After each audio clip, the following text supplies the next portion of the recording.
Imagine a place that existed only in whispers.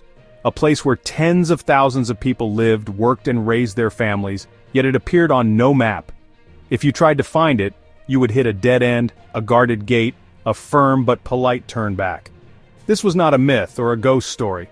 This was a real American town, born in the heart of World War II.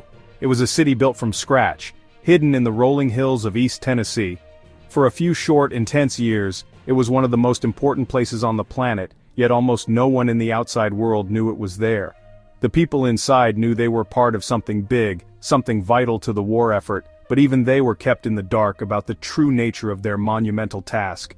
They were living in a secret so large it was the size of a city. This hidden community was a paradox, a bustling metropolis of nearly 75,000 souls that officially did not exist. Letters sent from the town had no city name, only a post office box number in a nearby, known location.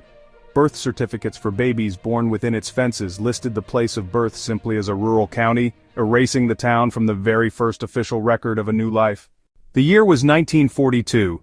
The world was engulfed in the flames of the Second World War. In the highest echelons of the United States government, a new and terrifying fear was taking hold, that Nazi Germany was developing an atomic bomb.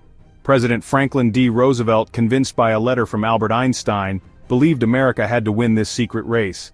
This led to the creation of the Manhattan Project, the most ambitious and clandestine scientific undertaking in history. The project's goal? Build an atomic weapon before the enemy could. They needed more than brilliant scientists. Vast industrial complexes to produce exotic materials. And those facilities had to be hidden from enemy spies and the American public. The search began for a perfect location, isolated yet accessible, plenty of land, plenty of water, plenty of power.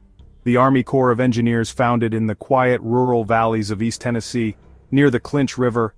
The site was perfect, nestled between mountain ridges, far from the coasts, far from major cities, hard for enemy bombers to reach. The newly created Tennessee Valley Authority could supply colossal amounts of electricity. The government acted swiftly and decisively. It used eminent domain to acquire nearly 60,000 acres, displacing over 1,000 families. Farms were bulldozed, churches were bulldozed, homes were bulldozed. They made way for a city and a purpose these people could not have imagined. The creation of the city, later named Oak Ridge, was a marvel of speed and scale. A raw, muddy, chaotic construction site operating around the clock. General Leslie Groves demanded speed above all else. There was no time for careful planning or architectural beauty. Prefabricated houses went up, known as cemestos, cement and asbestos panels, erected in endless identical rows. Dormitories were thrown up to house single workers. Roads were carved into red Tennessee clay. They often turned into impassable mud pits when it rained. The whole place felt temporary, thrown together with desperate urgency. It was a city built for a single finite mission, to win the war. The secret city was codenamed Site X. To the outside world, the Kingston Demolition Range, a bland name to discourage curiosity. A fence topped with barbed wire surrounded the entire 60,000-acre perimeter. Armed guards patrolled day and night. Everyone and everything going in or out was checked and monitored. The government didn't just build a city, it built a fortress. Once the basic infrastructure was in place, the government faced a new challenge: how to convince tens of thousands to move to a secret location they couldn't find it on a map and work on a project they couldn't be told about. The answer was a massive and cleverly vague recruitment campaign. Recruiters fanned out across the country, visiting small towns, visiting big cities. They offered good-paying jobs, a patriotic duty, and a chance to contribute to the war effort. They promised comfortable housing and good schools for families. They told potential workers their skills were desperately needed for a new, vital war project. What they didn't say was where exactly this project was or what it entailed. It was a leap of faith for the thousands who signed up. The people who answered the call were a cross-section of America. The most important rule in Oak Ridge was the rule of silence. It was, drilled into every man, woman, and child from the moment they arrived. The entire success of the Manhattan Project really hinged on absolute secrecy, and the government went to extraordinary lengths to enforce it. Billboards and posters were plastered all over town with slogans like, "What you see here, what you do here, what you hear here, when you leave here, let it stay here." Another popular one was, "Loose lips might sink ships," a common wartime phrase that took on a new and urgent meaning in this secret city. The message was, crystal clear: Talking about your job was not just discouraged, it was totally forbidden. It was an act of disloyalty that could cost you your job and, honestly, could potentially endanger the nation. This culture of secrecy was enforced through a system of strict compartmentalization. The project was broken down into thousands of tiny, separate pieces, and each worker was only given enough information to do their specific task. A young woman operating a control panel at the Y12 plant knew which dials to turn and which needles to watch, but she had no idea that her work was separating uranium isotopes. They were, in essence, human computers. A typical day was a study in routine and repetition performed in the shadow of immense and mysterious machinery. Take, for example, the Calitron girls at the Y12 plant. These young women, many of them fresh from farms and small towns, sat on high stools in front of massive control panels that bristled with knobs, dials, meters. Their job, for 8 or 12 hours a day, was to watch the meters and adjust the dials to keep the needles in the green zone. They were not told what the machines did or what the precious material inside them was. Their supervisors only told them that their consistency and focus were critical to the war effort. At the K-25 plant, a monstrous U-shaped building that was the largest in the world at the time, workers rode bicycles to get from one end to the other. Their job was to patrol the endless corridors of pipes and converters, listening for the telltale hiss of a leak. The process of gaseous diffusion required a perfectly sealed system, and any breach could be catastrophic for the project. These leak detectors spent their shifts in a state of high alert, their ears trained for the slightest anomaly. By the summer of 1945, a palpable sense of anticipation filled the air in Oak Ridge. After years of relentless work, the pace at the plant seemed to intensify. Production quotas were pushed higher and higher. The sense that something big was about to happen was inescapable. The war in Europe had ended in May, but the brutal conflict in the Pacific raged on. The people of Oak Ridge knew their work was tied to ending the war. With Germany defeated, all eyes turned toward Japan.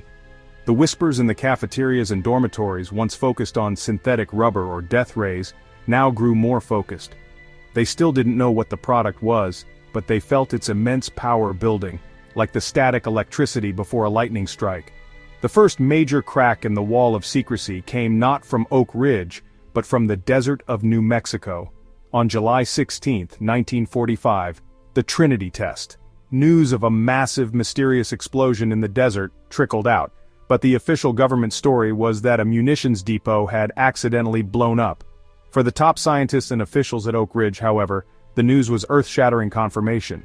On the evening of August 6, 1945, President Harry S. Truman made an announcement that stunned the world.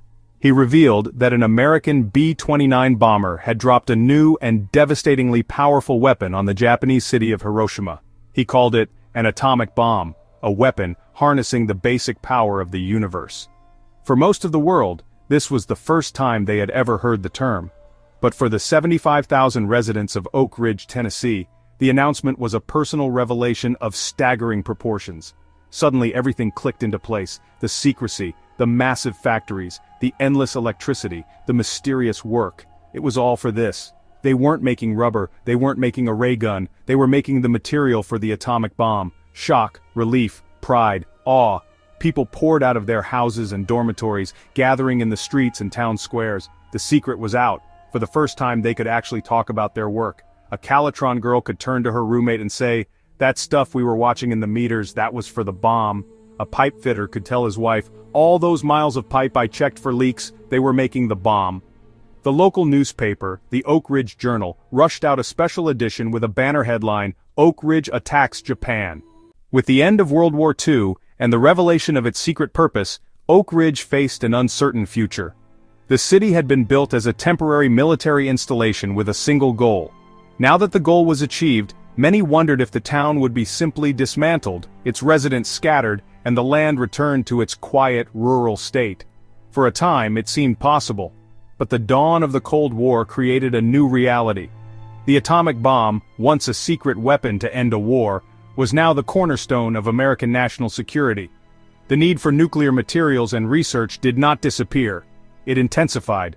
The United States government decided that Oak Ridge was too valuable to abandon. The secret city was here to stay.